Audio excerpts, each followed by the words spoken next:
This episode is sponsored by the IoT Job Site, the world's only dedicated space for applying for and advertising IoT vacancies across the world. Register now for job alerts or get in touch via let's talk at theiotjobsite.com.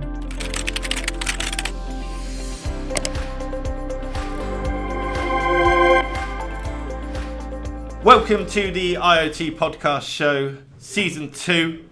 We are so pleased today to be joined by Teppo Hemiä. Teppo is the CEO of Wirepas. Wirepas are a wireless connectivity company based out of Finland.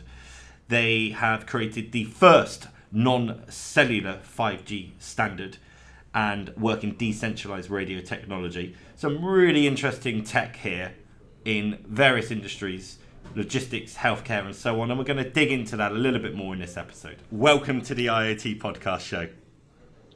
Thank you, Tom. It's great to be here. It's great to have you here. If we can just kick off and just explain a little bit about what it is you do within Wirepas, that would be great. Yeah, sure. I have been by now about 25 years in mobile, wireless, and connectivity market. First, I was more on the technology side while I was working for Nokia as a chief architect. Then a few years I was at ST Microelectronics, later ST Ericsson, running mobile platform business unit for Symbian Android Windows platforms, where we built quite nice $500 million business. So that was in the mobile space, but we can think of mobile phones, one sort of early IoT devices. IoT cases today are just more purpose-built and needs to be a lot more affordable. But that kind of led me then to join Wirepas, and I have been here as a CEO since 2014. Fantastic. And thank you so much for the introduction. Wirepas is doing, amazing things. Really interesting. Great growth, great vision. We touched on this backstage, but the marketing and the way that you're positioning the company is really unique in the IoT world and fantastic to see. Can we dig into a little bit more about developing this new global 5G standard in IoT and what this will enable and how Wirepas is developing that? Yeah, sure. Well, as we all are very well educated with the giant marketing budgets of telcos, 5G is bringing more speed, lower latencies, and also accelerating the trend of private networks for the enterprises. All good so far, but it has failed in one quite place badly, which is the price. And 5G cost more than any of the previous generations, while many of the applications, especially in enterprise side, require more affordable solutions. So it's just simply far too expensive to connect sensors and to have positive return for those use cases. Now this new non-cellular 5G standard that goes with the name DECT 2020 NR in standardization in ETSI, that addresses that problem. So with that standard, 5G is taken to a minimum possible cost level, where you don't need expensive infrastructure and no operators to run it, as the devices form the network autonomously by themselves, and where every node is an access point. So that's really the focus of this standard, to bring affordability. Yeah, that's truly something different and something special, right? And unheard of really in the past. A lot of people talk about this from an operator point of view. But them forming their own access points and their own ecosystem within their own right is quite bleeding edge, actually. What are the key benefits of this? What are the real world examples that this technology will enable for the average person on the street? Yeah, so, I'm repeating myself, but really the affordability is the number one care about. And that really enables you to scale and still have your CFO not lose it. And the second thing is that anyone can install these things, as it is completely autonomous. And you can do it anywhere in the world, not needing to care about frequency planning or leasing frequency. And as it is having this new standard, this dedicated 1.9 gigahertz frequency. So if you need a tech teams on site, your return is already gone quite often. So we are seeing use cases where, for example, cleaning personnel have installed the system, putting the sensors in the right places, and not needing, special people at site. Third thing is that you can choose where you store your data, locally or into the cloud. And we are also much on that trend of private networks. It's very important to care about. And as this doesn't require any central network management system, in the backend you have that flexibility and freedom to use this almost anywhere. And finally, this provides very high availability of the service. And that comes from the fact that mesh networks don't have single point of failure, especially in the way that we have built it in the standard, which is completely decentralized operation. And if there is lack of density or something, end user can fix it easily if needed. So those are some of the clear benefits of this non-cellular 5G approach. Yeah. I mean, it's fantastic, and thank you for the overview. And I think those benefits are gonna give rise to a lot more opportunities creating this standard in the future for various industries and lots of people to take part in this. Can you talk about the potential opportunities that could arise from this? Obviously, we've spoken about the benefits of affordability, but where could this go in the future, essentially, Teppo? So to give you kind of a simple example, let's take smart factory. What you have seen is that people are digitizing as far as they can, and what they're doing up to now is that they kind of choose the most valuable assets and connect them to be able to follow them and build these condition monitoring and preventive maintenance type of applications. But what you have ended up is that typically with wiring or expensive wireless solutions, you end up to connect maybe 5% of them. But then when you really push the affordability to the right level, it comes to a point where you just it's no-brainer to connect all of them. So all the motors, all the pumps, all the valves, conveyor belts, and you get a lot more visibility to your processes and better ability to prevent downtimes and improve safety and so on. And thinking that example, actually you can, do the same thing in many other applications. You can, for example, in office environments, connect each desk, chair to understand the detailed utilization of rooms and so on. So now, good reliable network doesn't need to mean high cost. You can really kind of go with the approach of not be limited to connect as much as possible to improve your AI and ML, on top of those platforms. Yeah. I mean, it's giving rise to so many different opportunities and a wonderful creation. One of the things that I'm keen to understand more about here is Wirepas Massive. Yeah. So the mesh technology that you touched upon just there, it's enabling connectivity for a variety of different solutions. Can you touch a little bit more on mesh in terms of, for our listeners that may not understand what mesh technology is, and a little bit more about the product and the service that is Wirepas Massive? Yeah. So maybe I first clarify that we do have two connectivity products, as you said. So we have this Wirepas Massive, which has been under development already for a few years, and it's already deploying in millions. And on that product we use low cost chips, the same chips as Bluetooth is using under our software. And that enables in our offering the lowest cost option, and it's very good, especially for use cases like asset tracking applications or, for example, smart lighting, where you really don't need to push for the range and the cost is a very important care about. Then we have another product which we called Wirepas Private 5G. And in fact, it's the same product from the software standpoint, and we are a software company, but it has different radio underneath. And that's then, in this 5G standardization process.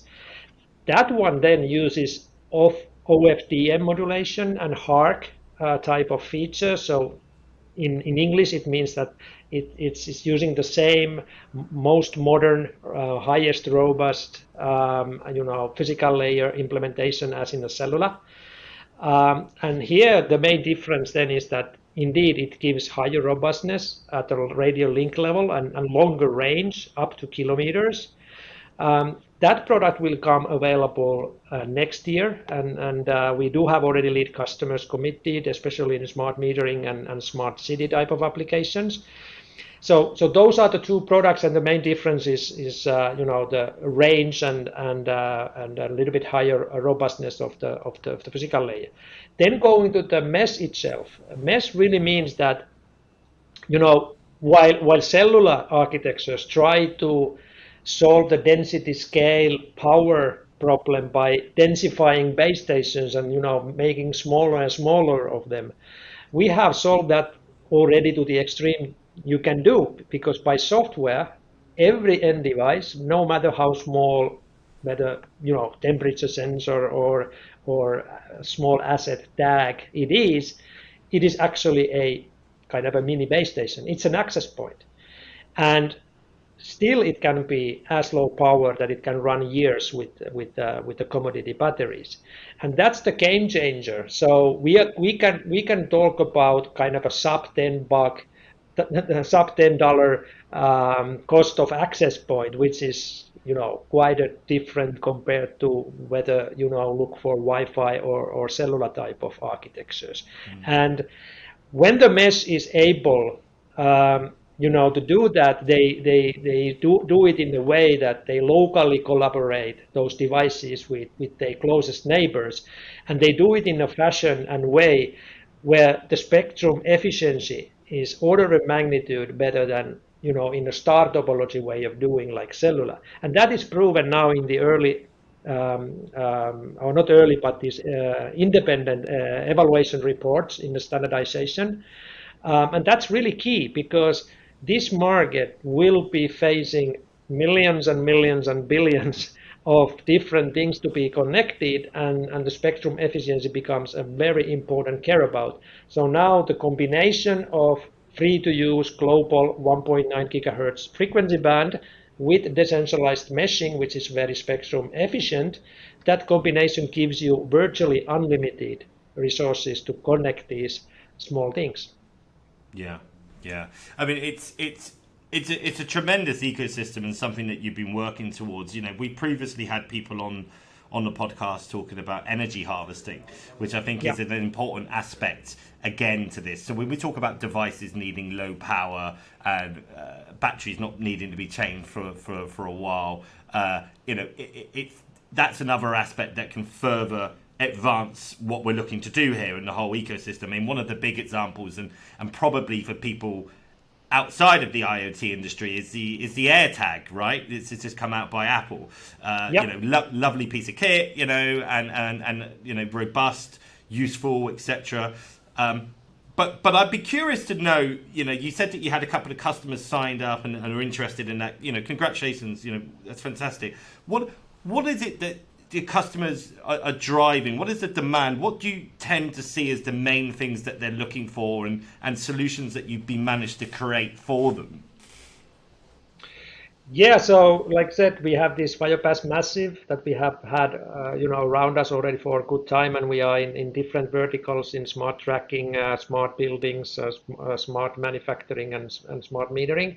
There we already have a couple hundred customers, and you can go and check our website for partners.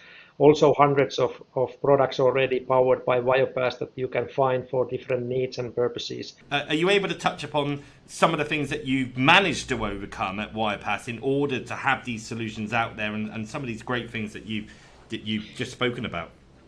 Yeah, absolutely. I mean, as you may know, radio technologies, telecom protocols, systems that involves so many different disciplines is not that easy to build, and we are obviously seeing the pain also around us, at partners and customers sometimes when they bring new solutions first time to the market.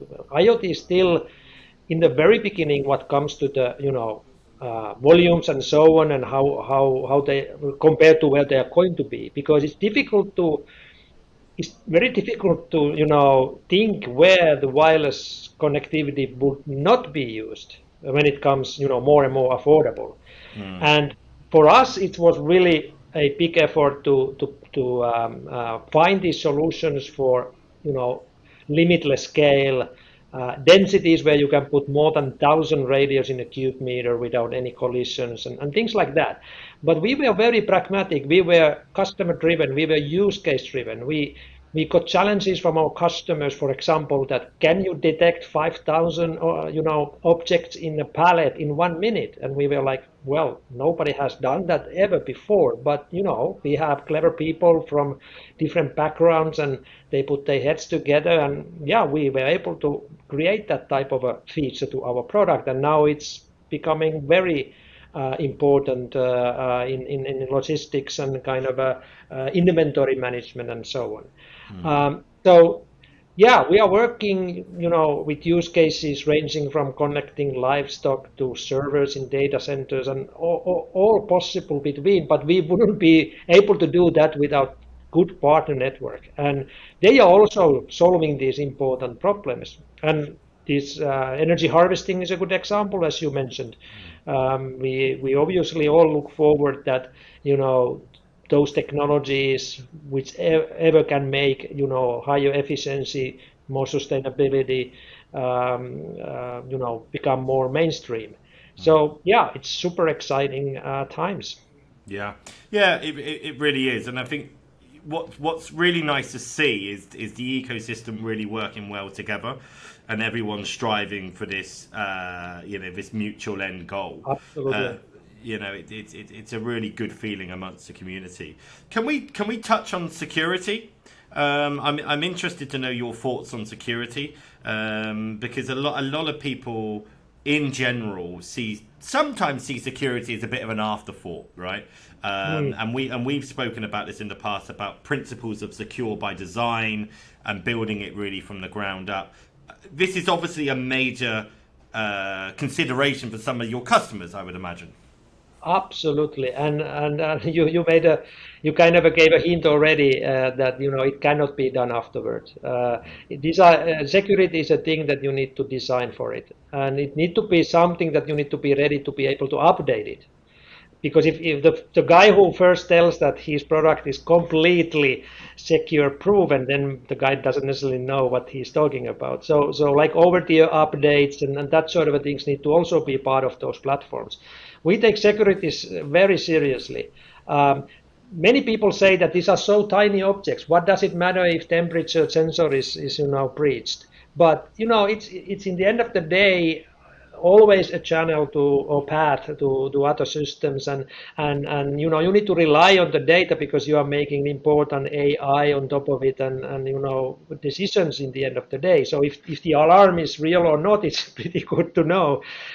So it is an important care about, and again, that's also a thing where we provide very solid security foundation. Sometimes customers are putting even more on top of it. So it's also something that IoT need to kind of face, that what's the right level of affordability of security for different type of applications. It cannot be exactly the same as in desktop kind of environment where you can have limitless power and almost limitless bandwidth, but it still need to be super solid. And that's really the engineering challenge, how you make well working security for very hardware constrained devices. Yeah. Yeah, 100%. You know, it's the principles of secure by design. You know, as you mentioned, these memory constrained devices as well. How much can you do? How much can you really put on there? But also, you touched upon the important element of it being the weakest link in the network, right? Exactly. And therefore, perhaps the most vulnerable to an attack. And if there you can get into that, you can get into everything else. But it's nice to see that you have this sort of de facto standard, and then customers can gold plate on top to their heart's content. Because right? it is a cost question in some use cases, obviously. But we give the options, and we are flexible, and we, of course, most of the cases are very happy with our foundation. Yeah, fantastic. So 2 major products and services that you're out there at the moment. Obviously, business is growing, business is doing well. You know, what do you see for the future? What does it look like for Wirepas, and what does it look like for IoT? In a short summary, massive question, but in a short summary, what's your view on it?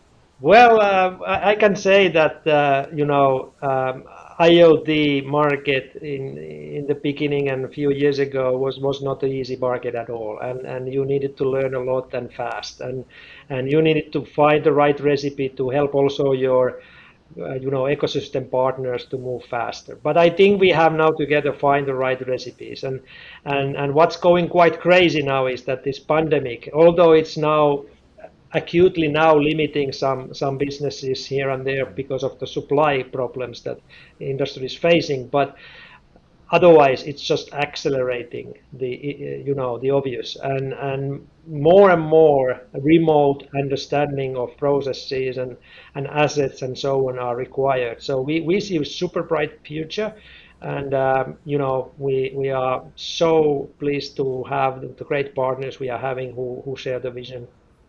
Fantastic. Really appreciate your time today. I hope this gets the viewers and the listeners that it deserves to do, because what you are doing is truly fantastic. Teppo, where can people find out more about Wirepas? Social media, websites, etc. Absolutely, those are obviously the standard channels and media. So the good news is that we are quite well covered around the world. So when you go on our website and look at our sales, coverage, you can find a local person to help you. And we can also we are doing as much matchmaking as we are doing direct business development, direct sales. That when you have a need for IoT, we may help. There's probably somebody already done what you are looking for, and we can help you to get that. Then we are, more and more coming up with, different use cases, white papers, podcasts even. So stay tuned, and I'm sure you will be hearing more. Excellent. As usual, guys, get involved in the comments, follow the IoT podcast on our various social media sites, and we hope to see you on the next episode very soon.